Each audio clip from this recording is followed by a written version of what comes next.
வசனத்துக்கு செல்வோம். ஆகவே தேவன் நம்மை தொடும்படியாய் நம்ம வார்த்தையினால் நம்மை பலப்படுத்தும்படியாய் நம்ம ஜெபம் பண்ணுவோம். அன்பின் பரலோக பிதாவே, இயேசு கிறிஸ்துவின் நாமத்தினாலே நம்முடைய திருச்சமூகம் நோக்கி நாங்கள் பார்க்கிறோம். ஆண்டவரே, எழுத்துக்கொள்ளும் ஆவியோ உயிர்ப்பிக்கும் என்று எழுதியிருக்கிறபடி புதிய உடன்படிக்கை எழுத்துக்குரியதா இல்லாமல் அது ஆவிக்குரியதா இருக்கிறது என்று சொல்லப்பட்டபடி அது ஆண்டவரே பழமையான எழுத்தின்படி அல்ல, நாங்கள் புதுமையான ஆவியின்படி ஆண்டவரே நீர் எங்களோடு இடைப்பட வேண்டுமா நாங்கள் செபிக்கிறோம். தேவரீர் நீர் எங்கள் இதயத்துக்கு பேசாவிட்டால் அது எந்த பிரயோஜனத்தை கொண்டு வராது.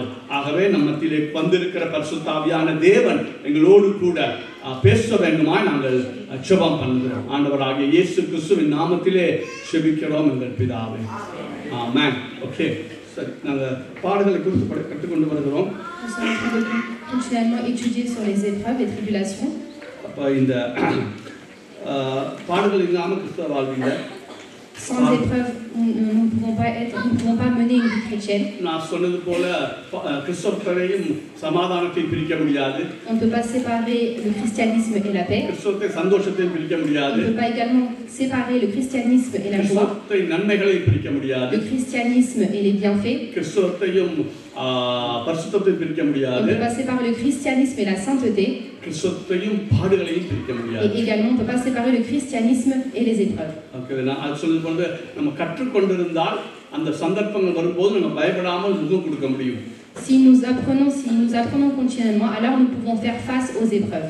நாங்கள் கற்றுக்கொள்ளாவிட்டால், si nous ne nous apprenons pas, ஏதோ பிரச்சனை வந்தாலும் புதினமான ஒன்று வந்தது மாதிரி இருக்கும்.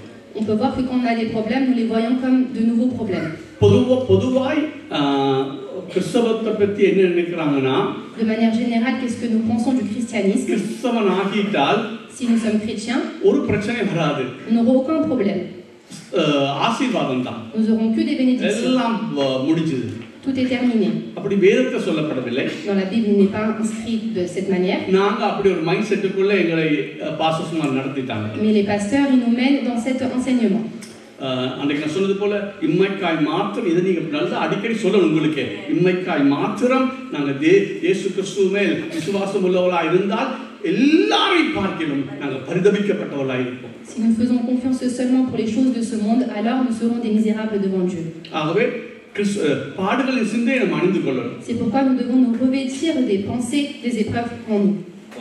பிரச்சனை வரத்தான் போகுது. C'est certain que nous aurons des problèmes. கணக்கு யோசிக்க தேவையில்லை. Nous n'avons pas besoin de réfléchir autant. திராணிக்கு மிஞ்சி அவர் சோதிக்க விட மாட்டார். L'Éternel ne nous tentera pas au-delà de nos limites. சோதனை அனுப்பும்போது அதை கூட தப்பித்துக் கொள்ற வழியையும் அவரே ஏற்படுத்துகிறார். Quand il envoie les tribulations, les épreuves, il nous envoie également le chemin pour nous en sortir de là. அப்ப நாம பார்த்தோம், கிறிஸ்தவம் நம்பிக்கையின் ஒரு மதம். On peut voir que le christianisme est une religion de confiance. பாவத்தில் விழுந்து போன மனிதனை quand un homme est tombé dans le péché, தூக்கி எடுத்து il nous relève, இயேசு கிறிஸ்துவின் இரத்தத்தினால் கழுவி, il le lave du sang de Jésus-Christ, கொஞ்சம் கொஞ்சமா பரிசுத்தமாக்கி, il le fait devenir saint petit à petit, தேவகுமாரனை சாயலுக்கு மாற்ற போகிறார். et il transforme cet homme à l'image de Dieu.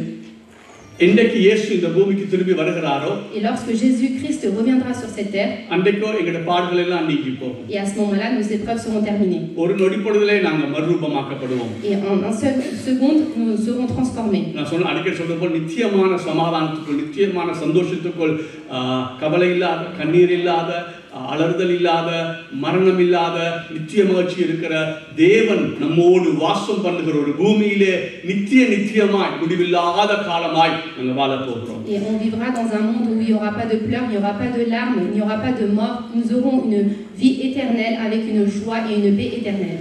ஆகவே இருதயத்திலே நாங்கள் இதை நம்பாவிட்டால், si nous n'avons pas confiance en cela dans notre cœur, இந்த உலகத்தில் நாம நிம்மதியா சமாதானமா வாழ முடியாது. dans ce cas-là, nous ne pouvons pas vivre une vie remplie de paix dans ce monde. திரும்ப சொல்றேன், பாடுகளையும் கிறிஸ்தவத்தையும் பிரிக்க முடியாது. Je le répète, on ne peut pas séparer le christianisme et les épreuves et les tribulations. ஒரு சிலருக்கு தான் மிகப்பெரிய உடனடியாக மிகப்பெரிய பாடுகளை கொடுக்கிறார். Pour certains, l'Éternel donne de grandes épreuves.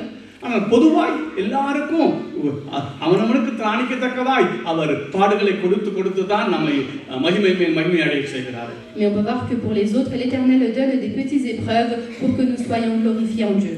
ஆகவே அந்த நம்பிக்கை இல்லாவிட்டால் இந்த உலகத்தில் சில வேளை ரட்சிக்கப்பட்டவனுக்கு சில அந்த அளவுக்கு பெரிய நம்பிக்கை இல்லாட்டி இந்த உலகத்திலே வாழுகிறது ரொம்ப கடினமா இருக்கும். Mais si nous n'avons pas cette espérance, cette confiance en Dieu, alors il sera difficile de traverser ces épreuves.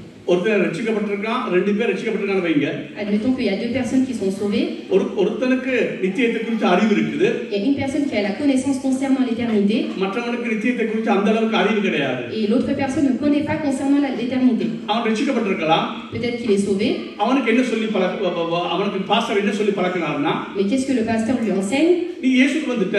Tu es venu auprès de Jésus-Christ. உனக்கு ஒரு பிரச்சனை இல்ல. Tu n'auras aucun problème. அவன் அந்த சிந்தையோட தான் வரான். Donc il va vivre avec cette pensée. வந்து பார்த்தா சொன்னதுக்கும் கிறிஸ்தவத்துக்கும் சம்பந்தமே கிடையாது. Et il peut voir que ce qui lui a été enseigné et la vie chrétienne n'est pas ainsi. என்னைக்கு கிறிஸ்தவனா நீ கால வைக்கிறியோ அன்றைக்கு பிசாசு உனக்கு எதிரா வருது, மாம்சம் உனக்கு எதிரா வருது, இந்த உலகம் உனக்கு எதிரா வருது. On peut voir que le jour où tu viens auprès de Jésus-Christ, alors le monde, le diable est contre toi. ஆகவே எப்படியும் பாடுகளுக்குள்ள போய்த்தானா. Donc nous sommes obligés de traverser les épreuves et tribulations. ஆனால் எங்களுடைய திராணிக்கு தக்கவாய் எங்களுடைய சூழ்நிலைக்கு தக்கவாய் தான் ஆண்டவர் அந்த பாடுகளை அனுப்புவார். Et l'Éternel envoie les tribulations, les problèmes pour que nous pouvons les traverser. Il ne tentera pas au-delà de nos limites. இந்த வாழ்க்கையிலே அந்த கண் பிரச்சனையில அந்த கண் ரெண்டும் இல்லாம போயிருமுங்கிற ஒரு சந்தர்ப்பம் வந்த உடனே நான் ரொம்ப மிகப்பெரிய ஒரு இழப்பு வந்துருச்சு நான் யோசிச்சேன். Je pensais que j'avais perdu quand j'avais des problèmes de vue, je pensais d'avoir perdu la vue. ஆனால் அதை விட பல பாடுகள் உடைத்தான் நான் கிறிஸ்துவில் வந்திருக்கிறேன். Mais dans ma vie chrétienne, j'ai pu traverser beaucoup d'épreuves, beaucoup de tribulations. அவமானங்கள், l'humilité, நிந்தனைகள், on peut voir des choses honteuses. அப்படி பல பாடுகள் வந்திருக்கிறேன். Et j'ai eu beaucoup d'épreuves dans ma vie. என்னை பொறுத்தமட்டில் நான் ரட்சிக்கப்பட்டதிலிருந்து இந்த வரைக்கும் பாடுகளை எண்ணி பிரிக்க முடியாது. Du jour où j'ai été sauvé jusqu'à aujourd'hui, je ne peux pas séparer le fait que j'ai été sauvé et les épreuves. ஊழியத்தின் பாடு. On peut voir les épreuves que j'ai pu traverser pendant mon ministère. எவ்வளவு நன்மை செய்து நான் பலமோடு வரும்பொழுது எனக்கு எதிராக ஒரு குரூப் எழுப்பி இருந்தாங்க. Même si j'ai pu effectuer les biens, on peut voir que le groupe de personnes s'est élevé contre moi de Palerme. பெரிய வேதனை அது. J'étais tellement pas bien. உயிரை கொடுத்து ஊழியம் செஞ்சிருக்கோம். J'ai donné ma vie pour le ministère. ஜெர்மன்ல இருந்து தண்ணி இல்லாத காட்டுக்கு ட்ரான்ஸ்ஃபர் பண்ண மாதிரி பரலூர் ட்ரான்ஸ்ஃபர் பண்ணாங்க. Donc quand j'étais en Allemagne, on m'a transféré à Palerme et de Palerme on m'a transféré ici. அங்க போனா அந்த வீட பார்த்தா பேய் குடி இருக்க வீடுன்ற சாயல் தான். பேய் குடி இருக்க வீட்டுன்ற சாயல். பேய்னா Il y avait des choses du diable.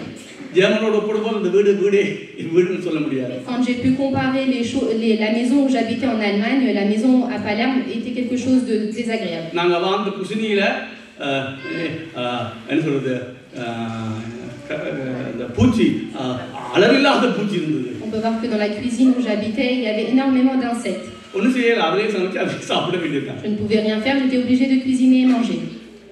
German முழுக்க கார் வச்சிருந்தேன். அங்க போய் 11 வருஷம் கார் இல்ல. En Allemagne, j'avais une voiture, mais en Italie, plus de 11 ans, je n'avais pas de voiture. Je ne possédais pas de voiture. கொண்ட விட்டு ஒரு நாள் 3 மணி நேரம் தான் தண்ணி வரும்.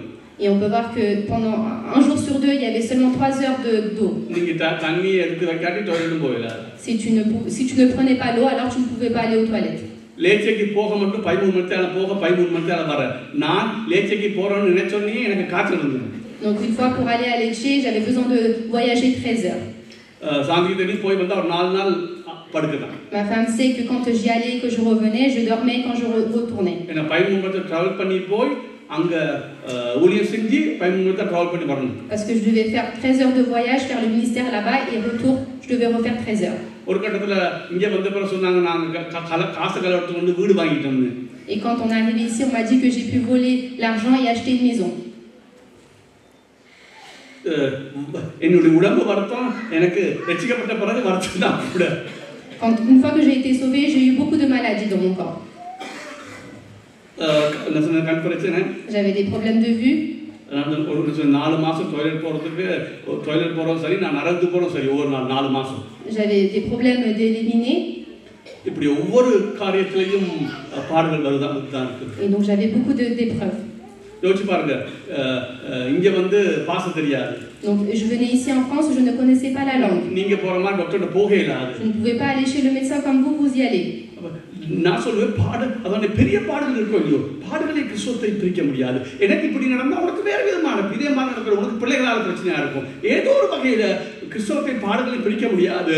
கிறிஸ்தவத்தின் பாடுகள் ஊடாதான் பரலோகம் போகணும், பாடுகள் ஊடாதான் தேவ சாயலை கண்டடையணும். On peut voir qu'on ne peut pas séparer le christianisme et les épreuves. Chacun peut traverser différentes épreuves et c'est à travers les épreuves que nous pouvons accéder au royaume de Dieu. ஆனால் ஒரு பிள்ளைய பிறந்ததுக்கு தாய் எவ்வளவு பாடுபட்டு பிள்ளைய பெற்ற பிறகு எல்லா துக்கத்தையும் மறக்கிறது போல உனக்கு பரலோக நம்பிக்கை இருக்குமா இருந்தா, சும்மா வாயல்ல உன் இதயத்திலே பரலோகம் இருக்குமா இருந்தா, இதெல்லாம் சொன்னது போல லேசான உபத்திரம் தான். On peut voir que comme une mère qui peut enfanter son fils, elle oublie les douleurs lors de l'accouchement. De la même manière, si tu as la confiance, l'espérance du royaume de Dieu, alors les épreuves seront légères pour toi.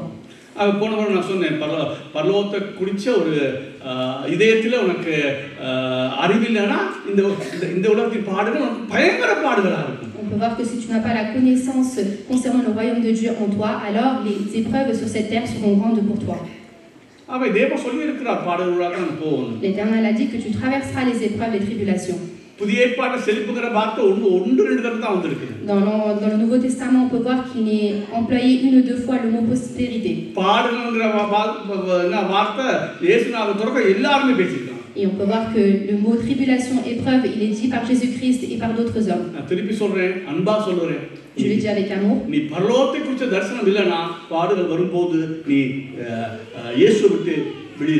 Si tu n'as pas la vision concernant les épreuves, alors quand tu auras des épreuves, tu sortiras, tu t'éloigneras de Dieu. Vous pouvez dire qu'il y a des nouvelles personnes, ne parlez pas ainsi. Mais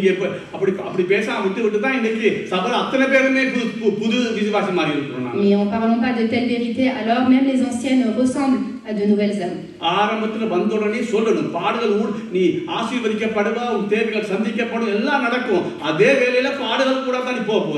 Pour les nouvelles personnes, tu seras béni, tu auras une bonne vie, mais à travers les bénédictions, tu vas aussi traverser les épreuves dans ta vie. L'Éternel ne nous a pas dit de mentir et de ramener les âmes dans sa présence. Pour les nouvelles personnes, on doit dire très clairement que c'est le péché le problème.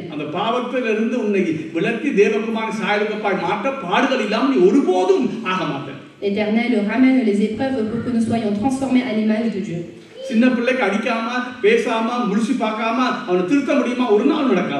Comme pour un enfant, on ne peut pas corriger ni en le frappant, ni en le rectifiant ses erreurs. De la même manière, nous avons la nature du péché en nous. Et c'est le bâton, c'est la verge qui fera partir ces péchés.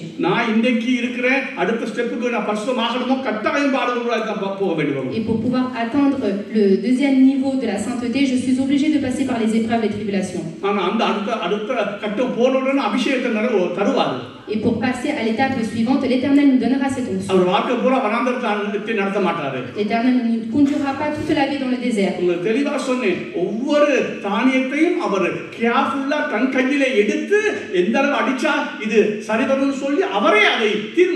L'Éternel prend la décision de créer toutes sortes de céréales. நீ அதை விசுவாசிக்காவிட்டால் நீ பாடுகள் ஒரு 5% பாடுனா உனக்கு 150% பாடா இருக்கும். ஏன்னா நீ அதை விசுவாசிக்கிறது இல்ல. தேவன் சொல்ற வார்த்தைகளை விசுவாசிக்கிறது இல்ல. Tu n'as pas foi en Dieu. Les 5% que l'Éternel te donne comme épreuve, tu les vois comme les 150%. நான் சொன்னேன் பரிசுத்தாவின் பலத்திலே நம்பிக்கை பெருகும்படிக்கு நம்பிக்கையின் தேவன் விசுவாசத்தினால் உண்டாகும் சகலவித ஆறுதலினாலும் சமாதானத்தினாலும் நிரப்புவார். Quand tu fais confiance au Saint-Esprit, alors il te donnera la paix et la joie en lui. Si tu ne crois pas à la parole de Dieu, alors tu n'auras pas la consolation.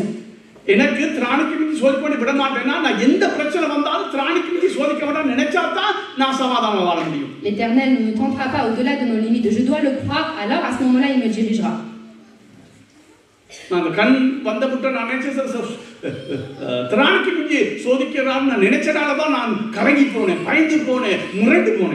Quand j'avais des problèmes de vue, je pensais que l'Éternel me tentait au-delà de mes limites. C'est pour ça que j'étais au plus bas dans ma vie personnelle.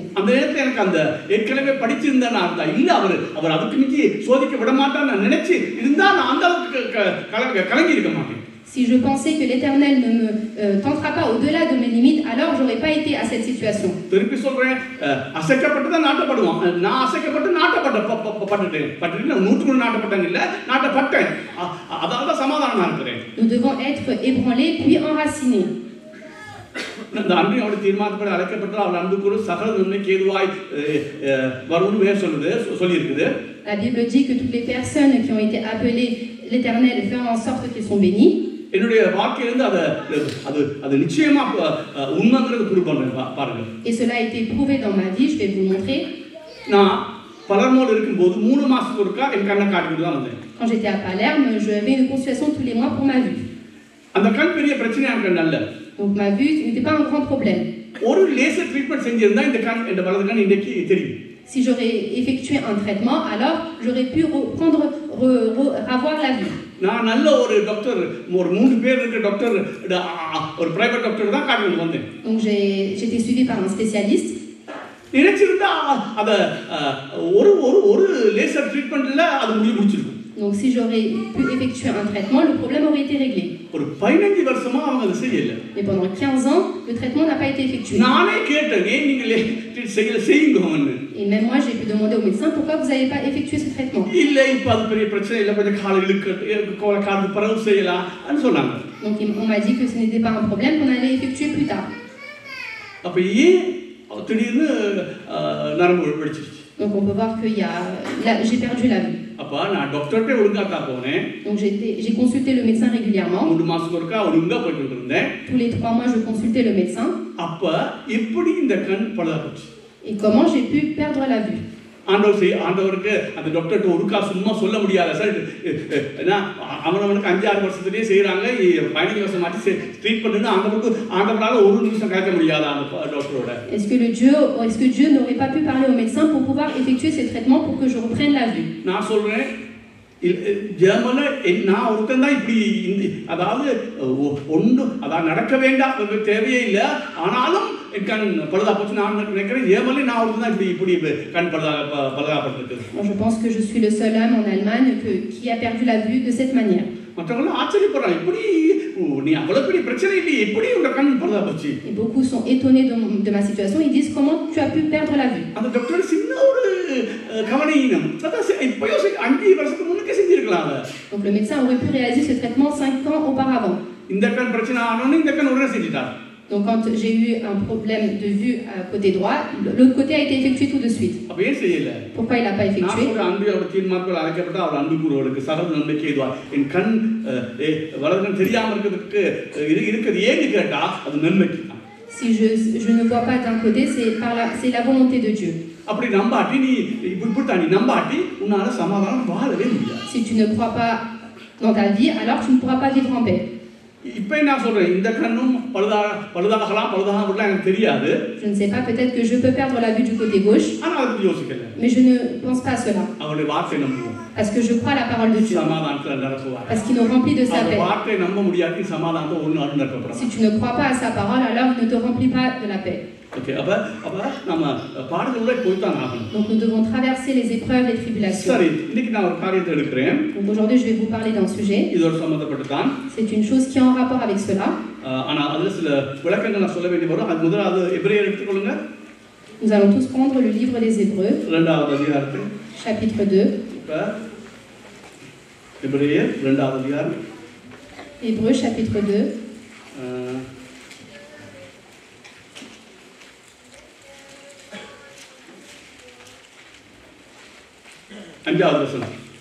Verset 5. En effet, ce n'est pas à les anges que Dieu a soumis le monde à venir dont nous parlons. இனிவரும் உலகத்தை குறித்து பேசுகிறோமே. Stop. என்ன பேசுவோம் நாங்க? Okay, இப்போ நான் சில காரியங்களை உங்களுக்கு தெளிவா டீச் பண்ண போறேன். Donc je vais vous enseigner certaines choses. புதுசா வராங்க, நீங்க பைபிள் ஒழுங்கா படிக்கணும், இல்லைன்னா நான் பண்ற பிரசங்கத்தை நீங்க புரிஞ்சுக்கொள்ள கஷ்டமா இருக்கும். Pour les nouvelles personnes, vous devez lire la parole de Dieu, sinon vous aurez du mal à comprendre ma prêche. புதுசா வராங்க சொல்றேன், எவ்வளவு நீங்க பைபிள் வாசிக்கணுமோ இப்போதைக்கு அதிகமா வாசிங்க. Pour les nouvelles personnes, lisez énormément la parole de Dieu. விளங்குதோ இல்லையோ வாசிங்க. Que vous compreniez ou pas, lisez. Okay இப்போ இனிமேல் உலகத்தை குறித்து பேசுகிறோம். Donc on parle du monde à venir. அப்போ இந்த உலகத்தை குறித்து அல்ல. On parle pas de ce monde actuel. இனி ஒரு உலகம் வரப்போகுது. Mais le monde à venir. பழைய ஏற்பாட்டு காலத்துல Dans l'Ancien Testament, மேசியாவினுடைய ராஜ்யம் வரும் அப்படின்னு சொல்லி அவங்க எதிர்பார்த்தாங்க. donc ils ont espéré le monde de Messie. Okay பழைய ஏற்பாடு முழுவதும் நீ பார்க்கலாம். அதான் நான் இன்றைக்கும் அடுத்த முறையும் அதை காட்டுறேன். பழைய ஏற்பாடு முழுவதும் பார்க்கலாம். Dans l'Ancien Testament, vous pouvez voir dans l'Ancien Testament. Okay அப்போ அதை நீங்க பார்க்கலாம். நல்லா கவனிங்க. இப்போ ஒரு காரியம் தான் கிளியர் பண்ணணும். Donc je vais vous clarifier une chose. இது 100% நான் சொல்ல சரியா பிள்ளையான்னு எனக்கு தெரியாது. Je ne sais pas si c'est à 100% vrai ce que je vais dire. என்னுடைய அறிவின்படி நான் படிச்ச படிப்பின்படி நான் இதை தான் நம்புறேன். Mais d'après ma connaissance, ce que j'ai appris, je crois à cela. ஆனா அது நம்புறதால நம்பாதால ஒரு பிரச்சனை கிடையாது. Le fait de croire ou pas, ce n'est pas un problème. இப்போ நீங்க பழைய ஏற்பாட்டு ஒழுங்கா வாசிச்சா Si vous avez pu lire correctement l'Ancien Testament, சில காரியங்களில dans certaines choses, சில இடங்களிலே என்ன சொல்றது இப்படியா வந்து கொண்டிருக்கும். என்ன கடிஞ்சு கொண்டு வந்து கொண்டிருப்பாரு ஆண்டவர். donc on peut voir que l'Éternel réprimande certaines situations. கடிஞ்சு கொண்டே வந்து கொண்டிருப்பாரு. Donc il réprimande. திடீர்னு ஒரு மகிமையான ராஜ்யத்தை குறித்து பேசுவார். Et d'un coup il va parler du royaume. திடீர்னு மகிமையான ராஜ்யம். Donc le royaume de Dieu. அப்பதான் அவங்க சொன்னாங்க மேசியாவின் ஆட்சி. Et c'est là qu'il parle du royaume de Messie. அந்த தேவராஜ்யம் வரத்தான் யாரு யூதர்கள் காத்திருந்தாங்க. Et les Juifs ont attendu le royaume de Messie. Okay சரி இப்போ அதை இப்போ புதிய நீங்க பார்த்தால் ரெண்டு பிரிவா இருக்கிறாங்க. இப்போ 1000 வருஷ அரசாட்சியை நம்புறவங்களும் இருக்கிறாங்க, 1000 வருஷ அரசாட்சியை நம்பாதவங்களும் இருக்கிறாங்க. Donc on peut voir que ceux qui espèrent des 1000 ans de règne et ceux qui ne croient pas. ஆனா நித்தியத்துல ஒரு வாழ்வு உண்டுன்னு எல்லாரும் நம்புறாங்க. Mais tout le monde connaît et espère qu'il y a une vie éternelle. அப்ப சிலாக்கள் என்ன செய்றாங்க 1000 வருஷ அரசாட்சி பிளஸ் இந்த நித்தியத்தை சேர்த்தே பேசுவாங்க. Et il y a certains qui rassemblent les 1000 ans de règne et l'éternité. இப்ப நான் பழைய ஏற்பாட்டை காட்ட போறேன், புதிய ஏற்பாட்டை காட்ட போறேன். Je vais vous montrer dans l'Ancien Testament et dans le Nouveau Testament également. புதிய ஏற்பாடு அதிகமா நான் காட்டி இருக்கிறேன்.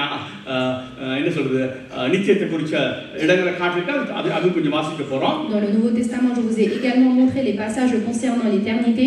அப்ப நான் இங்க சொன்னேனே இனி வரும் உலகம். Donc là on parle du monde à venir. அப்ப இனி ஒரு உலகம் வருது. அத நான் சொல்றேன் நித்தியத்தை குறித்து தான் பேசுறாங்க. Donc le monde à venir, moi je sais qu'il parle de l'éternité. சிலர் சொல்றது போல 1000 வருஷ அரசாட்சி பிளஸ் நித்தியத்தை சேர்த்து தான் பேசுன்னு சொல்றாங்க. Certains parlent des 1000 années de règne et ainsi de l'éternité. அல்ல சிலர்கள் இல்ல அது 1000 வருஷ அரசாட்சி தான் சொல்றாங்க. Et certains parlent seulement des 1000 années de règne. முதலாவது புரிஞ்சுக்கொள்ளுங்க 1000 வருஷ அரசாட்சிங்கிற அந்த வார்த்தை வெளிப்படுத்தின விசேஷம் 20ஆம் அதிகாரத்தை Les 1000 années de règne est seulement parlé dans Apocalypse chapitre 20.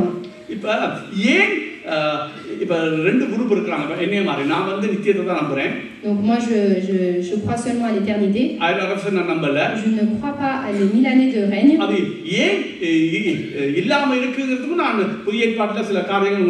Et je peux vous prouver également dans le Nouveau Testament pourquoi je ne crois pas à cela. Je ne crois pas seulement à mon imagination. Mais même s'il existe les 1000 années de règne, il n'y a pas de problème.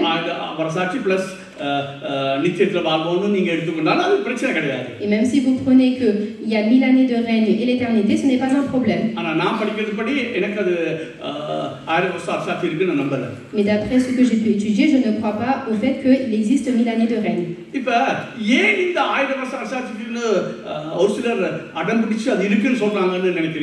Pourquoi vous pensez que certains insistent sur le fait qu'il existe les 1000 années de règne? இஸ்ரவேலர் மக்களை நாங்கள் சொல்லுவோம் இஸ்ரவேலர் மக்களை குறிக்கும் பொழுது புதிய இஸ்ரவேல் சொல்லப்பட்டிருக்கிறது. Donc on peut voir que dans le Nouveau Testament quand on parle du peuple d'Israël, ஆவிக்குரிய இஸ்ரவேல் சொல்லப்பட்டிருக்கிறது. On peut voir qu'on parle des Israélites spirituels. இப்ப 1000 வருஷம் இருக்குன்னு சொல்றவங்க நாங்களுக்கு எதிர்க்கல. அவங்க ஏன் அப்படி சொல்றாங்க? Je ne suis pas contre les personnes qui disent qu'il existe les 1000 années de règne. Pourquoi ils disent cela? இப்ப புதிய ஏற்பாட்டின்படி புதிய ஏற்பாட்டின்படி நான் சொல்றேன் ஆவிக்குரிய இஸ்ரவேலர்னு வரும் பொழுது அது யூதர்களிலே ரட்சிக்கப்பட்டவர்களும் புறஜாதியில ரட்சிக்கப்பட்டவர்கள் சேர்த்து தான் அது ஆவிக்குரிய இஸ்ரவேல் சொல்லப்பட்டிருக்கிறது. Donc on parle des Israélites spirituels, c'est les Juifs qui ont été sauvés et les païens qui ont été sauvés. ஆனால் ஒரு சாரா என்ன சொல்றாங்கன்னா இல்ல 1000 வருஷ அரசாட்சியில இஸ்ரவேல் மேன்மையா இருக்கும்னு. Donc certains disent que dans les 1000 années de règne que Israël sera glorifié. நான் அதை அடியோட மறுக்கிறேன். Donc moi je règne cela. அப்படி வேதத்துல எங்க சொல்லப்பட்டதா எனக்கு தெரியல. Dans la Bible il n'est pas écrit ainsi. இப்ப புதிய ஏற்பாடு சொல்லப்பட்ட போது சொல்லிருக்குது யூதர் என்றும் இல்லை கிரேக்கன் என்றும் இல்லை எல்லா கிறிஸ்துவுக்குள்ள என்ன இருக்கிறோம் ஒன்றா இருக்கிறோம். On peut voir que dans le Nouveau Testament ils disent qu'il n'y a pas de juifs ni de grecs, nous sommes tous égaux. இப்ப யூதர்களுக்கு இப்ப சொன்னேன் இயேசுநாதர் வந்து ஒரு குறிப்பிட்ட காலம் வரைக்கும் முதலாவது யூதர்களுக்கு சுவிசேஷம் பிரசங்கப்பட்டது, பிறகு புறஜாதிக்கு பிரசங்கம் பண்ணப்பட்டது. On peut voir que dans le Nouveau Testament un certain temps au premier la parole a été annoncée pour les juifs et ensuite pour les païens. அதிகமா நீங்க பார்த்தா பவுல் போகும்போது முதலாவது சனகோகுக்கு போய் ஜெப கூட்டத்துக்கு போய் அங்க யூதர்களுக்கு தான் முதல் அறிவிச்சாரு சுவிசேஷத்தை. On peut voir que Paul quand il allait dans les synagogues, dans les lieux de prière, il annonçait la parole pour les juifs. பிறகு புறஜாதிக்கு அறிவிச்சாரு. Et ensuite il a pu enseigner la parole pour les païens, pour les étrangers. ஒரு குறிப்பிட்ட காலம் அப்படிதான் நடந்தது. Et c'est ce qui s'est passé pour un certain temps. அதான் சொல்றேன் அவங்களுக்கு priority இருந்தது. அதாவது அவங்க முதல் அவங்களுக்கு சுவிசேஷம் சொல்லப்பட்டது. ஆனா அவங்க ரட்சிக்கப்பட்டவங்களுக்கும் அவங்கள ரட்சிக்கப்பட்டவங்களுக்கும் புறஜாதி ரட்சிக்கப்பட்டவங்களுக்கும் வித்தியாசமே கிடையாது. Donc il n'y avait pas de différence entre les juifs qui ont été sauvés et les païens qui ont été sauvés. இப்ப என்ன சொல்றாங்க அவங்க ஒரு குரூப் சொல்லுது இல்ல யூதர் இன்னும் தனிப்பட்ட சிறப்பு இருக்குது, அவங்களுக்கு ஆயுத அரசு ஆட்சியில அவங்க ஜெருசலேமில் அரசாளுவாங்க, அவங்களுக்கு தான் முதல் உரிமை கொடுக்கப்படும், ஆலயம் கட்டப்படும் அப்படின்னு சொல்றாங்க. Donc les juifs qu'est-ce qu'ils disent, c'est qu'ils sont à part, qu'ils auront un nouveau Jérusalem et c'est pour eux que le temple va être construit. ஆனா வேதம் சொல்லுது யூதர் என்றும் இல்ல கிரேக்கனும் இல்ல இயேசு கிறிஸ்துவே எல்லாம் ஒன்றுதான். Mais dans la Bible il dit il n'y a pas de juifs ni de grecs, ils sont tous égaux et qu'il n'y a pas de différence. புதிய இஸ்ரவேல் சொல்லப்பட்டிருக்குது. Donc on dit qu'il y a un nouveau Jérusalem. அப்ப இதுல வித்தியாசம் இல்ல நான் நம்புறேன். Donc moi je pense qu'il n'y a pas de différence. சில சொல்றோம் ஆலயம் கட்டப்படணும். Donc on dit qu'il y a un temple qui doit être créé. ஆலயம் கட்டப்படுதோ கட்டப்படலையோ அது மாம்சத்துல கட்டப்படலாம், எப்படி கட்டப்படலாம், மாம்சத்துல விரும்பினாலும் ஆலயத்தை கட்டி முடிக்கலாம். On peut créer les temples de manière charnelle. நான் ஆலயத்தை கட்டுறது அதாவது ஆலயம் தேவனால் அங்கீகரிக்கப்பட்டு கட்டப்படுறது நான் ஒத்துக்கொள்ள மாட்டேன். Et moi je ne suis pas d'accord du fait que le temple doit être créé. ஏன்னா அவங்க சொல்றாங்க ஆலயத்தை கட்டி அவங்க என்ன சொல்றது ஆடு மாடு பலியிடுவாங்க. Donc ils disent que le temple doit être créé et les agneaux seront offerts. இல்ல பஸ்கா தெளிவா சொல்லப்பட்டிருக்கு 1 கொரிந்தியர் 5ஆம் அதிகாரத்துல பஸ்காவாகிய இயேசு கிறிஸ்து அடிக்கப்பட்டாரு. Donc on peut voir que dans 1 Corinthiens il est dit que Jésus-Christ l'agneau il a été sacrifié. இனி கோயிலை கட்டி அங்க ஆடு மாடு பலியிடணும். Et pourquoi nous avons besoin de sacrifier d'autres animaux? அவசியம் இல்லை. Il n'y a pas besoin. அப்ப 1000 வருஷ அரசாட்சியில கோயில் இருக்கும் ஆடு மாடு வெட்டுவாங்கன்னா அது ஏற்றுக்கொள்ள முடியாத ஒரு காரியம். Nous n'arrivons pas à comprendre dans les 1000 années de règne pourquoi un temple doit être bâti, pourquoi les agneaux doivent être sacrifiés. ஆலயம் கட்டுறதை நான் ஒத்துக்கொள்ள மாட்டேன். Je ne suis pas d'accord du fait qu'un temple doit être construit. ஏன்னா அப்போஸ்தலர் 7ஆம் அதிகாரத்துல Nous allons prendre Actes chapitre 7. ஆலயம் கட்ட முடியாதுன்றதுக்கு ஒரு இதை காட்டுறேன். 7ஆம் அதிகாரம் 46 இருந்து வாசிங்க. Chapitre 7 à partir du verset 46. இவன் தேவனிடத்திலே David trouva grâce devant Dieu et demanda d'élever une demeure pour le Dieu de Jacob. நீங்க 49 வாசிங்க. 46 à 49, verset 47, et ce fut Salomon qui lui bâtit une maison. Mais le Très-Haut n'habite pas dans ce qui est fait de main d'homme. Comme dit le prophète, le ciel est mon trône et la terre mon marchepied. Quelle maison me bâtirez-vous, dit le Seigneur, ou quel sera le lieu de mon repos? இவன் தேவனிடத்தில் தயவு பெற்றபடியினால் யாக்கோபின் தேவனுக்கு ஒரு வாசஸ்தலத்தை நான் கட்ட வேண்டும் என்று விண்ணப்பம் பண்ணினான். சாலமோன் அவனுக்கு ஆலயத்தை கட்டினான். ஆகிலும் உன்னதமானவர் கைகளினால் செய்யப்பட்ட ஆலயங்களில் வாசமாயிரார். பாருங்க, வானம் எனக்கு சிங்காசனம். தேவன் எங்க வாசம் பண்ண மாட்டாரு? இப்ப பழைய ஏற்பாட்டில் அவர் கிறிஸ்தாவா வச்சது, புதிய ஏற்பாட்டில் கொண்டு வரக்கூடாது. ஓகே, வாசிங்க. வானம் எனக்கு சிங்காசனமும் பூமி எனக்கு பாதபடியுமா இருக்கிறது. எனக்காக நீங்கள் எப்படிப்பட்ட வீட்டை கட்டுவீர்கள்? நான் தங்கியிருக்கத்தக்க ஸ்தலம் எது? இவைகள் எல்லாவற்றையும் என்னுடைய கரம் உண்டாக்கவில்லையா என்று கர்த்தர் உரைக்கிறார் என்று தீர்க்கதரிசி சொல்லி இருக்கிறானே. சரி, இந்த வசனத்தை கேட்டுட்டு இனி ஆளே கட்டுவாரா கட்ட மாட்டான்னு நீங்க சொல்லுங்க. Vous avez lu ce verset, est-ce que les hommes pourront bâtir un temple ou pas? எப்படி கட்டுறது? அவரே சொல்றாரு.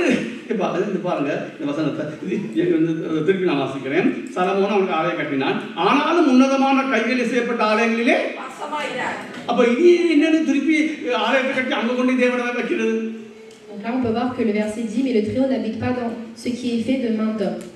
Alors comment l'Éternel pourra être dans la maison faite par homme? C'est pourquoi je ne crois pas aux 1000 années de... Peut-être que les Juifs bâtiront un temple, mais l'Éternel n'habitera pas là-bas. C'est aujourd'hui, moi je suis le temple.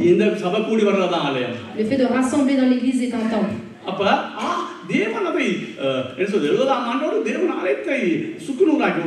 Donc c'est pourquoi l'Éternel a brisé le temple. Parce que l'Éternel va habiter en nous.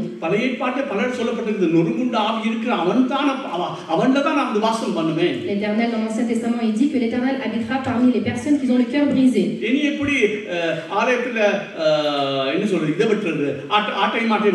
Alors comment nous allons sacrifier des agneaux dans les temples?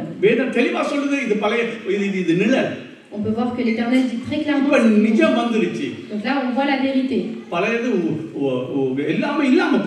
Les choses anciennes sont cachées, n'existent plus. Donc cela ne peut pas exister. Nous allons lire certains versets.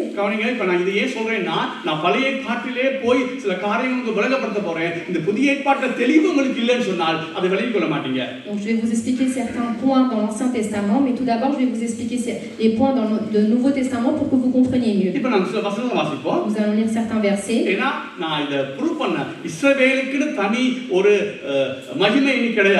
C'est pour vous prouver que Israël n'a pas une gloire pour eux seuls. இனி இஸ்ரவேல் ரட்சிக்கப்படணும்னா எங்களை அப்பைதான் வந்த பிறகு ஒரு priority கொடுத்தார். அதாவது அவங்களுக்கு தான் முன்னுக்கு முதலாவது சொல்ல விட்டார்.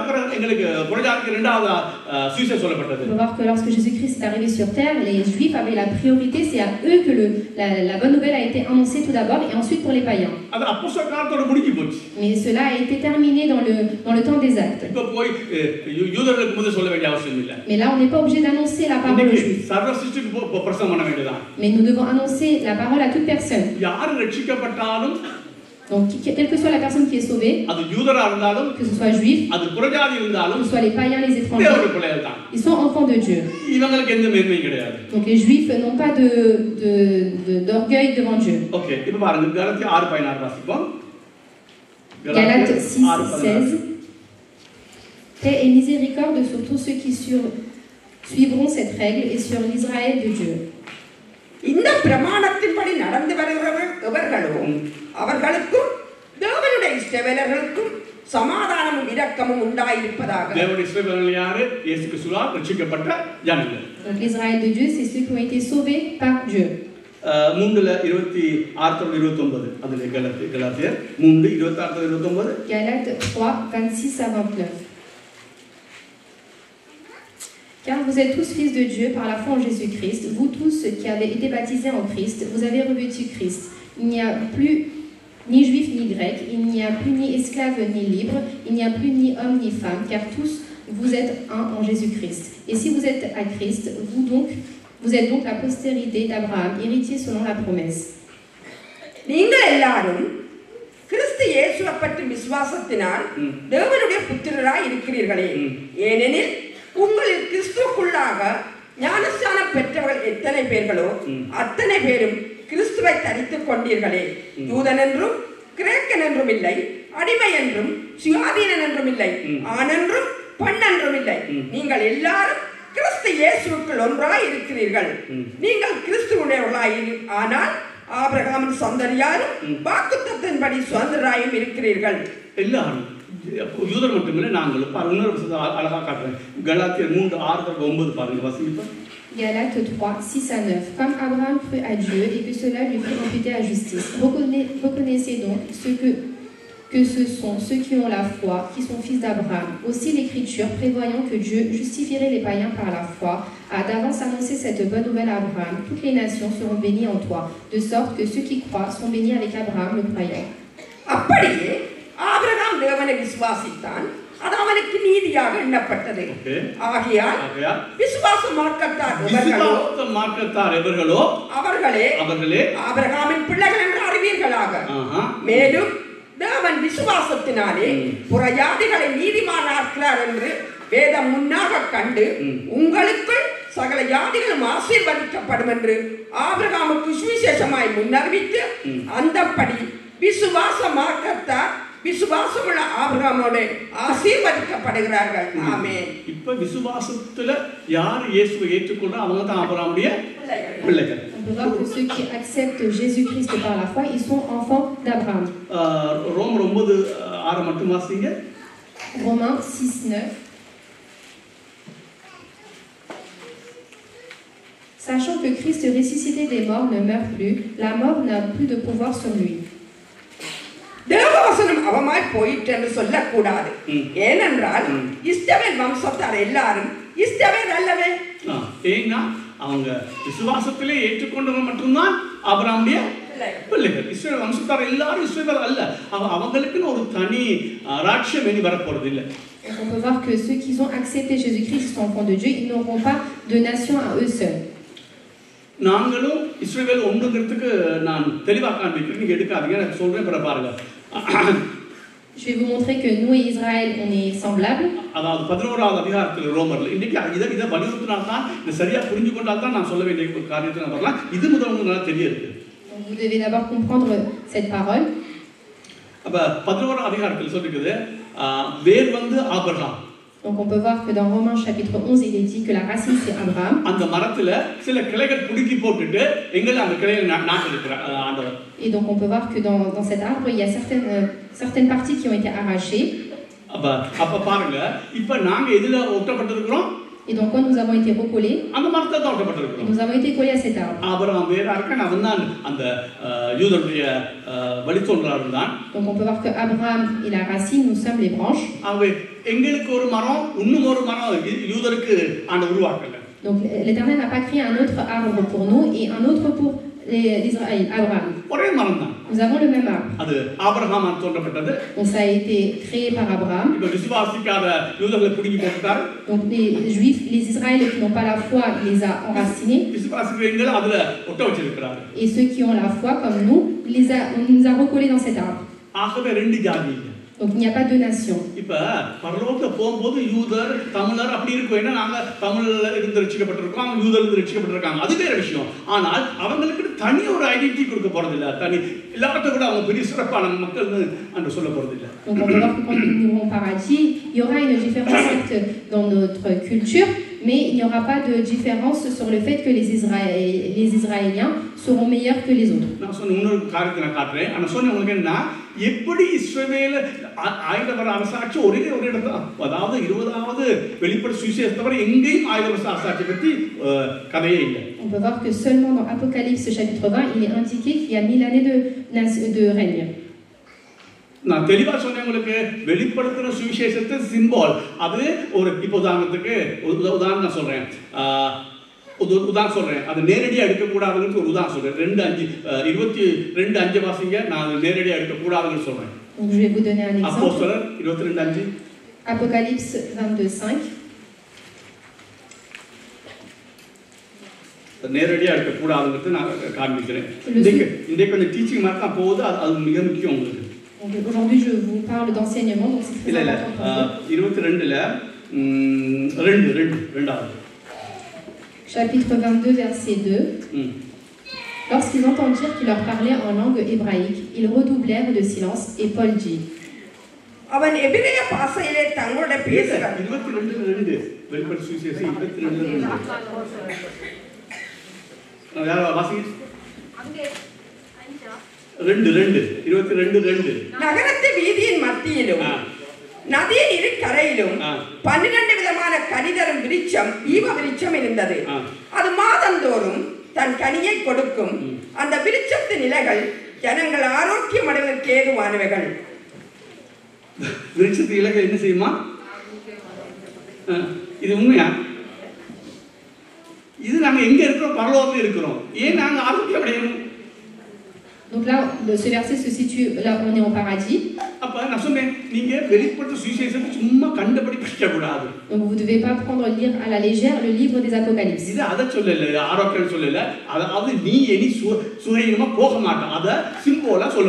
Donc là, il dit que vous ne tomberez pas malade. C'est le symbole de la guérison. Ok. Donc on peut voir que moi je prends du fait que les 1000 années de règne, c'est comme un symbole. Si vous croyez aux 1000 années de règne, je ne dis pas que c'est faux. Mais à travers la Bible, moi je dis que je ne crois pas aux 1000 années de règne.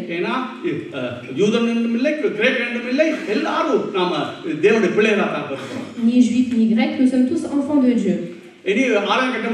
Donc on ne peut pas construire un temple. Peut-être qu'on peut construire, mais ce n'est pas la volonté de Dieu. Parce que l'Éternel s'est sacrifié pour nous. Donc il n'y a pas besoin d'offrir quelqu'un.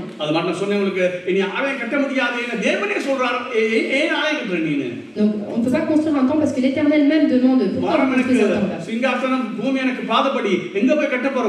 Le ciel est le trône et la terre le marchepied. Pourquoi tu vas construire un temple? On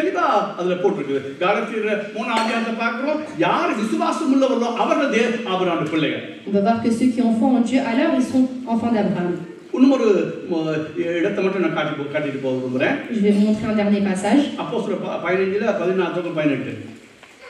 Actes chapitre 15. இதே நான் இவ்வளவு செய்யறேன்னா இதை பத்தி teacher ஒரு நாள் நீ கேள்விப்பட்டிருக்க மாட்டீங்க. அதான் நீங்க எல்லாருக்கையும் 6 வருஷம் ஆட்சி யார் சொன்னாலும் தலையாட்டக்கூடிய ஆட்கள். ஆகவே நான் இதை சொல்றேன். நீங்க வேற விதமாக தான் நீங்க வேற விதமா படிச்சு எடுத்துக்கொள்ளுங்க, பிரச்சனை இல்லை. 15 அதிகாரம் 14 18. Actes chapitre 15 du verset 14 au verset 18. Simon a raconté comment Dieu a d'abord jeté les regards sur les nations pour choisir du milieu d'elles un peuple qui porta son nom. Et avec cela s'accordent les paroles des prophètes selon qu'il est écrit. Après cela, je reviendrai et je relèverai de sa chute la tente de David. J'en reparerai les ruines et je la redresserai, afin que le reste des hommes cherche le Seigneur, ainsi que toutes les nations sur lesquelles mon nom est invoqué, dit le Seigneur, qui fait ces choses, et à qui elles sont connues de toute éternité.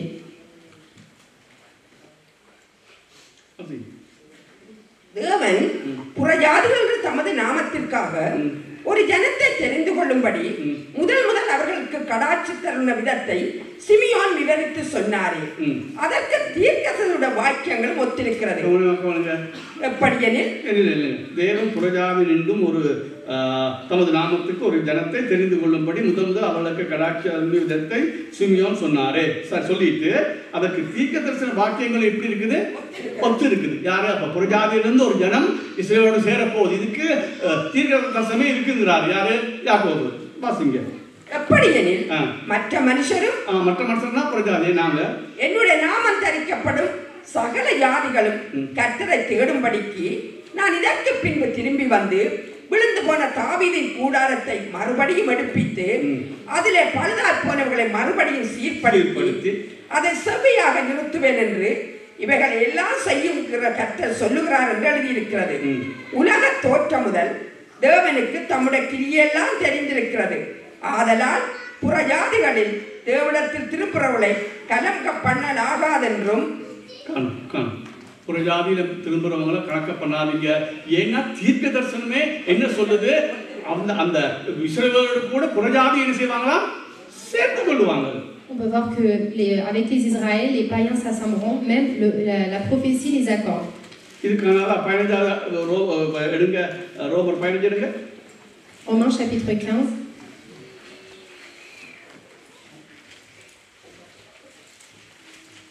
இதிலிருந்து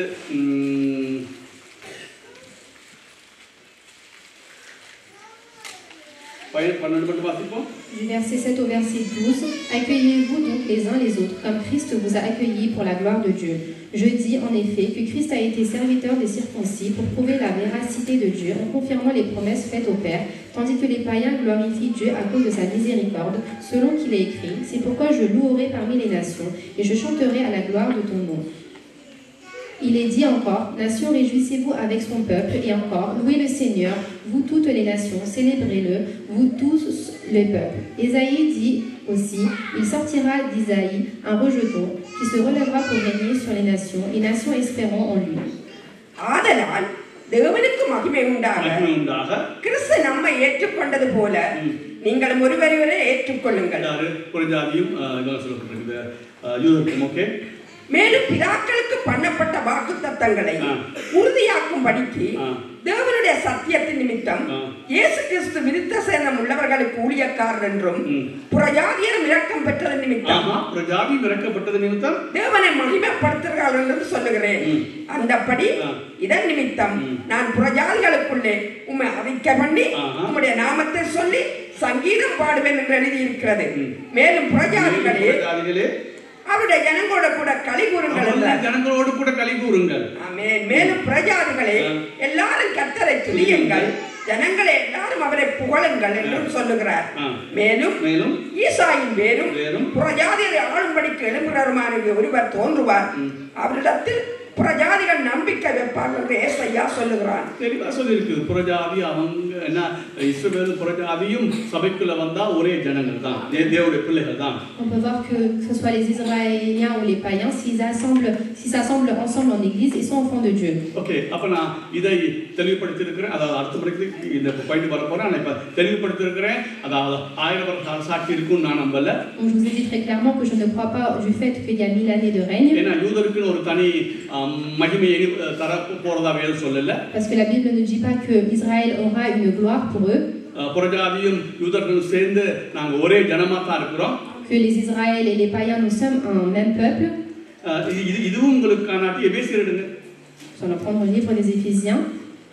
அவன் சொன்னா இவன் சொன்னா professor சொன்னா எந்த professor சொன்னாலும் எனக்கு பெரிய பிரச்சனை. எந்த ப்ரொஃபசருக்கும் நான் பயப்படுறவன் இல்லை, வேதத்துக்கு தான் நான் பயப்படுறேன். எபேசியர் 2வது அதிகாரத்தை சொல்லுங்க. Éphésiens chapitre 2. 18 வாசிப்போம். இல்ல 15 du verset 15, ayant anéanti par sa chair la loi des ordonnances dans ses prescriptions, afin de créer en lui-même, avec les deux, un seul homme de nouveau, en établissant la paix, et de les réconcilier l'un et l'autre en un seul corps avec Dieu, par la croix, en détruisant par elle l'inimitié. Il est venu annoncer la paix à vous qui étiez loin, et la paix à ceux qui étaient près. Car par lui, nous avons les uns les autres accès auprès du Père dans un même esprit. Ainsi donc, vous n'êtes plus des étrangers ni des gens du dehors, mais vous êtes concitoyens des saints, gens de la maison de Dieu. சட்டதிட்டங்களாகிய நியாய பிரமாணத்தை தம்முடைய மாம்சத்தினால் ஒழித்து இருதரத்தாரையும் தமக்குள்ளாக ஒரே புதிய மனுஷனாக என்ன செய்யலாம் சிருஷ்டித்து இப்ப நாங்க என்ன பார்க்கிறோம், ரெண்டா பிரிக்க பார்க்கிறோம். திருப்பி யூதர் வேற என்ன சொல்றது புறஜாதி வேற. Donc nous essayons de séparer les juifs et les païens. யூதர்கள் எனக்கு யூதர் பெருசா இருந்தா அதை பத்தி எனக்கு கவலை இல்லை, எனக்கு தேவசமா இருக்கும். ஆனால் வேதத்தின்படி அது தவறுன்னு தான் நான் நம்புறேன். Je pense qu'à travers la Bible, du fait de penser qu'il y a une séparation entre les juifs et les païens, c'est une mauvaise chose. தேவன் தன்னுடைய இரத்தத்தினாலே அந்த எங்களுக்கும் அவர்கள் யார் யூதருக்கு நடுவில் இருந்த அந்த சட்டத்திட்டத்தை எல்லாம் உடைச்சி ஒரே புதிய மனுஷனா மாத்தி இருக்கிறார். On peut voir que l'Éternel a brisé les lois qu'il y avait entre les juifs et les païens. அப்ப இப்படி திருப்பி யூதர்கள் கோயிலை கட்டுறதும் சாக்ரிஃபைஸ் பண்றதும் அவங்க தனி ஒரு பெரிய குரூப்பா தாங்க தான் என்ன சொல்றது உலகத்திலே மிகப்பெரிய ஜாதின்னு இப்படி நாம கணக்கு போடுறது. Alors comment on peut croire que les juifs c'est un grand peuple, c'est eux qui vont construire un temple et c'est eux qui vont sacrifier les animaux. எனக்கு தெரியும், நீ முஸ்லிம் பார்த்தா இஸ்ரேல்னா நாங்க இயேசுநாதரோட இஸ்ரேல் கடவுளா இருக்கிறாங்கன்னு இருக்குறீங்க. Il y a certains d'entre vous, vous pensez que par-dessus Jésus-Christ, les Juifs sont un Dieu. எனக்கு இயேசு தவிர எந்த இஸ்ரவேலும் கடவுள் இல்லை. நான் இஸ்ரவேலுக்கு எதிரானவன் அல்ல. இஸ்ரவேலுக்கு நான் கூட ஜெபம் பண்றேன், அது வேற விஷயம். ஆனால் வேதத்தின்படி புறஜாதியும் இஸ்ரவேலும் என்ன சொல்றது இயேசு கிறிஸ்துவை ஏற்றுக்கொண்ட புறஜாதியும் இஸ்ரவேலும் ஒரே பிள்ளைகள். Je ne suis pas contre Israël, mais Israël et les païens sont un même peuple. சட்டதிட்டங்களாகிய நியாய பிரமாணத்தை தம்முடைய மாம்சத்தினாலே ஒழித்து இரத்திரத்தாரையும் தமக்குள்ளாக ஒரே புதிய மனுஷனாக சிருஷ்டித்து இப்படி சமாதானம் பண்ணி பகையை சிலுவையினால் கொன்று அதனாலே இரத்திரத்தாரையும் ஒரே சரீரமாக தேவனுக்கு ஒப்புரவாக்கினார். அல்லாமலும் அவர் வந்து தூரமாயிருந்த உங்களையும் சமீபமாயிருந்த அவர்களுக்கும் சமாதானத்தை சுவிசேஷமாக அறிவித்தார். அந்தபடியே நாம் இருதரத்தாரும் ஒரே ஆவியினாலே பிதாவிடத்தில் சேரும் சிலாக்கியத்தை அவர் மூலமாய் பெற்றிருக்கிறோம். ஆகையால் நீங்கள் அந்நியரும் பரதேசிகளுமாய் இராமல் பரிசுத்தவான்களோட ஒரே நகரத்தாரும் தேவனுடைய வீட்டாரும் இருந்து அப்போஸ்தலர் தீர்க்கதரிசிகள். எத்தனை வீடுகள் அங்க இருக்குது? ஒரே வீடு தான். Nous faisons partie de la même maison. Okay சரி. இது நான் முன்றைய தொடங்கணும். 10 நிமிஷம் 8 நிமிஷம் தான் விடுவேன். Je terminerai après 8 minutes. Okay இது ஓரளவுக்கு நான் சொல்லிட்டேன். இதை நீங்க வீட்டில் போய் கொஞ்சம் கேளுங்க, இல்லாட்டி இதை கேளுங்க, இன்னும் வாசிங்க. நான் சொன்னதே நம்பாதீங்க. நான் சொன்னதே தயவு செய்து நம்பாதீங்க. இன்னும் கிண்டி பாருங்க, வேற எங்கேயாவது வேற என்னமா இருக்குன்னு. ஒரு சில இடத்துல அவங்களுக்கு ஏதோ ஒரு வேற விசிஷ்ட மாதிரி இருக்கு. ஒரு சில இடத்துல 1-2 இடத்துல இப்படி இருந்துட்டு ஒரு இடத்துல அப்படி இருந்தா அதை தள்ளி விட்டு போக வேண்டியதான். Donc on peut voir que ne croyez pas ce que je dis, mais lisez davantage pour mieux comprendre la parole de Dieu, la vérité. Vous comprenez pas mal, je ne suis pas contre Israël. Nous devons prier pour eux, nous devons être remerciés. Nous devons les remercier parce que c'est grâce à eux que nous avons obtenu le salut.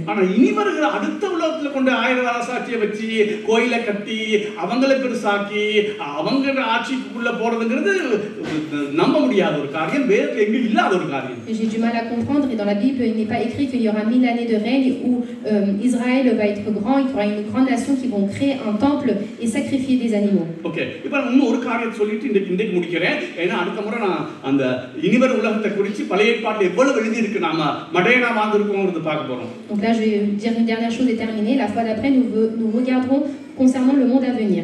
ஏன் நான் இன்னைக்கு இந்த எடுக்கிறேன்னா அந்த பாடுகள் சம்பந்தப்பட்டதா. இனிவர உலகத்தின் மகிமையை நீ உணர்ந்தால், பழைய ஏற்பாட்டில் படிச்சு நீ உணர்ந்தாலே நம்ம பாடுகளை எந்த பாடுகளையும் சகிக்க அந்த அளவு மகிமையான உலகத்துக்கு போறோம் தெரிஞ்சிட்டாலே எந்த பாடுகளையும் சகிக்க நாம ரெடி ஆயிடுவோம். Dans le monde à venir, dans la gloire à venir, si nous comprenons ces choses-là, alors nous serons prêts à supporter les épreuves et les tribulations dans ce monde. இன்னும் ஒரு காரியத்தை நான் கிளியர் பண்ணனும். J'ai besoin de vous clarifier une dernière chose. பழைய ஏற்பாட்டில் சொல்லப்பட்ட பொருளாதார நன்மைகள் எல்லாம் புதிய ஏற்பாட்டில் நீங்க வரும்பொழுது ஆவிக்குரிய நன்மைகளாய் நீங்க பார்க்க பழகணும். Les choses, les bénédictions du monde qui ont été citées dans l'Ancien Testament, on parle des choses, des bienfaits spirituels dans le Nouveau Testament. ஒரு உதாரணம் சொல்றேன். Je vais vous donner un exemple. ஆதியாகமம் 12:3 வாசிங்க. Genèse chapitre 12 verset 3. இந்த ரெண்டையும் clear பண்ணிட்டா எனக்கு இனி படிச்சு கொடுக்க சொல்லுங்க. Donc ça sera plus facile pour moi de vous étudier par la suite.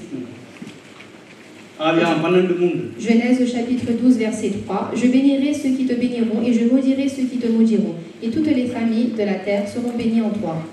உன்னை ஆசீர்வதிக்கிறவர்களை ஆசீர்வதிப்பேன், உன்னை சபிக்கிறவர்களை சபிப்பேன், பூமியில் உள்ள வம்சங்கள் எல்லாம் உனக்குள் ஆசீர்வதிக்கப்படும் என்றார். நான் சொல்றேன், நீங்க ஆவிக்குரிய ரீதியா பார்க்காம இது நார்மலா ஒருத்தன் படிச்சா ஆபிரகாமுக்கு என்னென்ன ஆசீர்வாதம் வந்தது?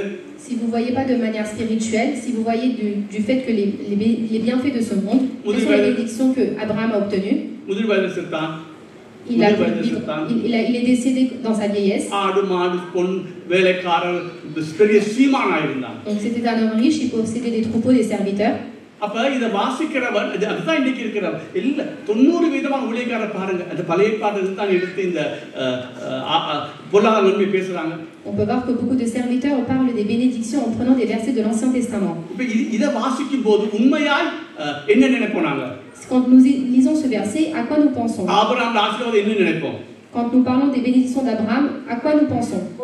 பொருளாதாரம் இயற்கையா அப்படியே நினைப்போம். De manière naturelle, nous pensons aux bénédictions de ce monde. ஒழுங்கா பைபிள் தெரியாதவங்களுக்கு Une personne qui ne connaît pas la Bible. அதனால தான் பழைய ஏற்பாட்டிலே சொல்லப்பட்ட இப்ப எடுப்போம் புதிய ஏற்பாடு வாங்க. On va prendre le Nouveau Testament. காலத்தியர் 3:8 13 14 இந்த ஆபிரகாமுக்கு அங்க சொல்லப்பட்ட ஆசீர்வாதம் என்னன்னு நம்ம பார்ப்போம். Nous allons voir les bénédictions qui ont été données pour Abraham dans Galates chapitre 3, verset 8 et versets 13 et 14.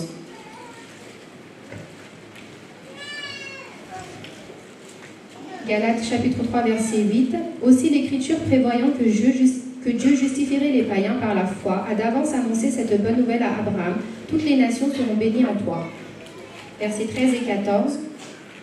Christ nous a rachetés de la malédiction de la loi, étant devenu malédiction pour nous, car il est maudit, car il est écrit maudit et quiconque est pendu au bois, afin que la bénédiction d'Abraham, eue pour les païens, son accomplissement en Jésus-Christ, et que nous reçuons par la foi l'Esprit qui avait été promis.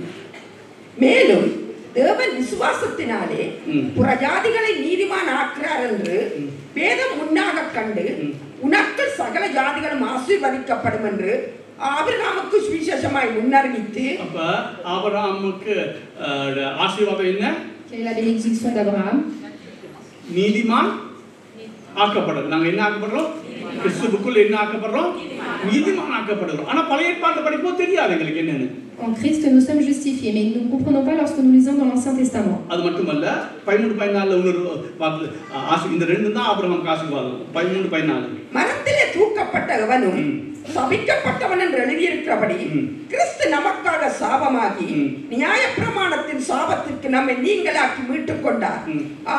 ஆபிரகாமுக்கு உண்டான ஆசீர்வாதம் திரும்ப வருது. ஆபிரகாமுக்கு உண்டான ஆசீர்வாதம் கிறிஸ்து இயேசுவினால் புறஜாதிகளுக்கு வரும்படியாக ஆவியை குறித்து சொல்லப்பட்ட வாக்குத்தத்தத்தை நாம் விசுவாசத்தினாலே பெறும்படியாக இப்படியாயிற்று.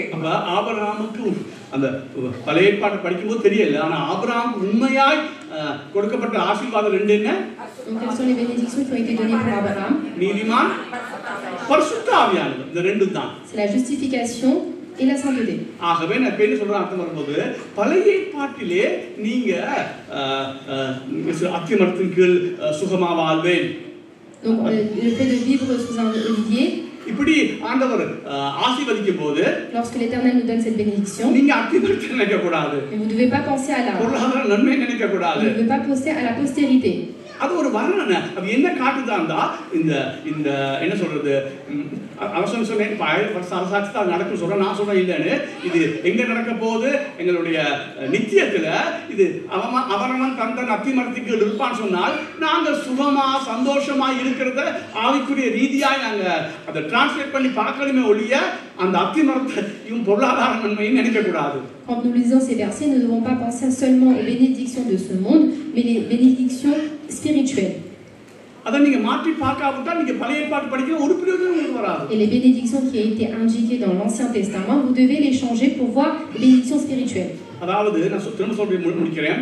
அதாவது பழைய ஏற்பாட்டு யூதர்கள் தேவனுடைய ராஜ்யம் வர காத்திருந்தாங்க. Dans l'Ancien Testament, les Juifs espéraient au royaume de Dieu. அல்லது மேசியா ராஜ்யம் நம்ம சொன்னாங்க. எல்லாம் உண்டுதான். தேவ ராஜ்யம் மேசியா ராஜ்யம் உண்டுதான். D'une autre manière, le royaume de Messie. ஆனால் இன்றைக்கு अनेक பரிசுத்தவான்கள் இந்த 1000 வருஷ அரசாட்சியை தான் காத்திருந்தான்னு சொல்றாங்க. Et beaucoup de saints aujourd'hui espèrent aux 1000 années de règne. நான் முற்றுமுழுதாக மறுதலிக்கிறேன். Mais moi je renie entièrement. ஆனா அது நினைச்சா கூட பரவாயில்லை. 1000 வருஷ அரசாட்சி பிளஸ் நித்தியத்தை எடுக்கிறது அவ்வளவு பெரிய பிரச்சனை கிடையாது. Je ne dis pas c'est un grand problème de croire aux 1000 années de règne et plus l'éternité. ஆனா எனக்கு என்ன பிரச்சனைனா அது கோயில் கட்ட போறான், இத என்ன சொல்ல போறான், யூதர் தாம் மெயினா நிக்க போறாங்க. அது பொறாமையா சொல்லல, அப்படி இல்ல சபை. அதுல மற்றது ஆலயம் கட்ட போறாங்க. இதை என்னால ஏற்றுக்கொள்ள முடியாது. Mais je n'arrive pas à comprendre et accepter du fait que les Juifs vont créer un temple, vont bâtir, vont sacrifier des animaux et que c'est Israël qui va être grand. அப்ப நான் என்ன சொல்றேன், அந்த பழைய ஏற்பாட்டிலே ஏசாயா வாட்சி கொண்டுவாங்க அடிப்பே நொறுக்குவேன்னு சொல்லிட்டு திடீர்னு ஒரு மகிமையான ராஜ்யத்தை பற்றி பேசப்படுவாங்க. On peut voir que dans l'Ancien Testament, dans Isaïe, l'Éternel parle du fait d'être brisé et d'un coup il parle du royaume de Dieu. எரேமியாவில் அப்படி வரும். Et dans Jérémie, vous pouvez lire ainsi. எல்லாத்தையும் உடைச்சி போடுவோம் நீங்க எனக்கு கீழ்ப்படி அப்படின்னு சொல்லிட்டு திடீர்னு வரும். நான் பெரிய ஒரு ஆசீர்வாதமான வாழ்வை பார்க்கலாம். Il parle de briser, il parle de détruire et ensuite il parle des bénédictions. நான் அதை சொல்றேன், அது நித்தியத்துக்குரிய ஆசீர்வாதத்தை அங்க ஒரு ஒரு சிம்போலா ஒரு பாட்டு மாதிரி ஒரு ஒரு உலக ரீதியான நன்மைகளை நீ அனுபவிக்கிற மாதிரி அங்க எழுதுறதை நீ பார்க்க முடியும். C'est comme un symbole, comme un chant, tu peux profiter comme des biens de ce monde. இன்னும் ஒரே ஒரு காரணம் சொல்லி முடிக்கிறேன். அந்த பழைய பாட்டு படிக்கும்போது மீதியான ஜனங்கள் வருவாங்க. ரெமனன்ட் இஸ்ரவேலுக்குள்ள ஒரு மீதியான ஒரு சொற்ப ஜனங்கள். On peut voir que dans Israël, il y a peu de personnes, le peuple restant. அது விசேஷமா நீங்க 12 சிறிய தீர்க்கதரிசி புத்தகத்தை நீங்க பார்க்கலாம். Vous pouvez voir les 12 livres des prophètes.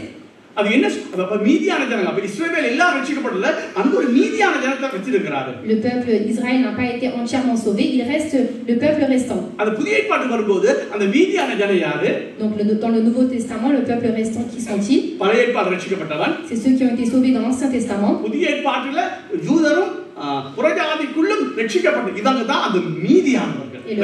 Et le reste, c'est les Juifs qui ont été sauvés dans le Nouveau Testament, ainsi que les païens qui ont été sauvés. நீங்க இந்த 12 பார்க்கலாம். அப்படி அந்த மீதியான ஜனம் சொல்லிட்டு பிறகு ஒரு பெரிய ஆசீர்வாதத்தை பின்னால எழுதுறதை பார்க்க முடியும். Et dans les livres des 12 prophètes, vous pouvez voir le peuple restant et les bénédictions qui suivent. அதெல்லாம் எங்க ஆசீர்வாதம் தான். Donc c'est les bénédictions. ஆனா எப்படி எழுதப்பட்டிருக்கிறது அது பழைய ஏற்பாட்டா இருக்கிறபடியால ஆவிக்குரிய ஆசீர்வாதம் மாறி தெரியாது. அத்திமரத்துக்கு கீழே நீ சுகமாயிருப்ப நீ பரிசுத்தமாயிருப்ப அது சிலருக்கு வரும் அல்லது என்ன சொல்றது ஒரு மேய்ப்பர் இருப்பாரு உங்களுக்கு ஒரு குறைவில்லாம அவர் மேய்ப்பார் அப்படிப்பட்ட வார்த்தைகளுக்கு அது வரும். Dans l'Ancien Testament, vous ne pouvez pas voir ces bénédictions comme les bénédictions spirituelles, mais vous allez voir comme si vous êtes sous un arbre, comme s'il y a un berger qui vous conduit. De telles bénédictions. நான் சொல்றேன் உங்களுக்கு நான் தீர்க்கமா சொல்றேன் இத நீங்க அடுத்த முறை படிப்பிச்சு கொடுத்த பிறகு நீங்க பழைய ஏற்பாடு படிக்கிறதுல ஒரு வித்தியாசத்தை நீங்க காண்பீங்க. Je vous le dis très clairement, vous allez voir une différence après cet enseignement, vous allez voir une différence quand vous allez lire l'Ancien Testament. அநேகர் இப்படி பிரச்சனை வந்துட்டு இது இங்க இப்படி வந்த உடனே ஏன் இது எழுதப்பட்டதுன்னு தெரியாம முடிச்சு கொண்டிருக்கிறோம். Beaucoup de personnes nous sommes dans la confusion pourquoi il est écrit ainsi.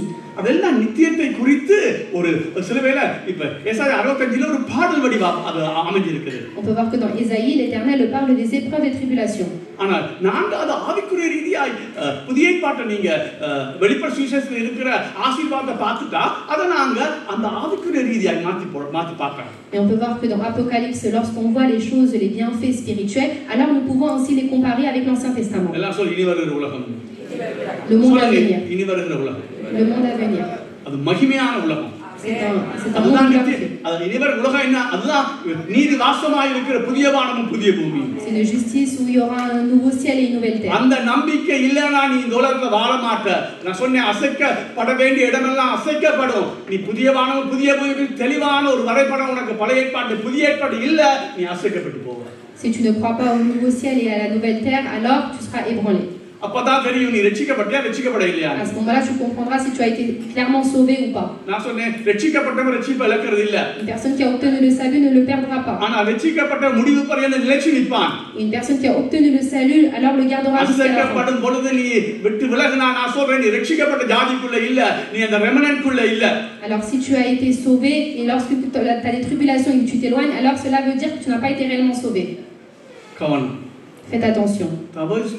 தயவு செய்து அடுத்த உலகத்தை குறித்து நான் ஆண்டவர் என்ன தெரியும் அழுத்தி தான் பேசுறார். அடுத்த உலகத்தை குறித்து எனக்கு பேசுறாள் அப்படின்னா அர்த்தம் எனக்கு ஏதோ வரப்போகுது. அப்ப அடுத்த உலகத்தை குறித்து சரியான படம் இல்லாவிட்டால் நீ இந்த உலகத்துக்கு வாழ்கிறவனா இருந்தால் நீ ஓடி போவ. வேணாம் சபையும் வேணாம் ஒண்ணும் வேணாம் மண்ணாங்கட்டி வேணாம் எங்களுக்கு ஒண்ணும் வேணாம் நாங்க இந்த உலகத்துக்கு தான் வாழ்றோம் எங்களுக்கு ஒண்ணுமே வேணாம் ஓடி போவோம் சபையை விட்டு ஓடி போயிடுவோம். Si tu n'as pas une image claire du monde à venir, alors les épreuves, les tribulations que tu peux rencontrer, alors tu t'éloigneras de l'Église et de Dieu. Nous allons prier.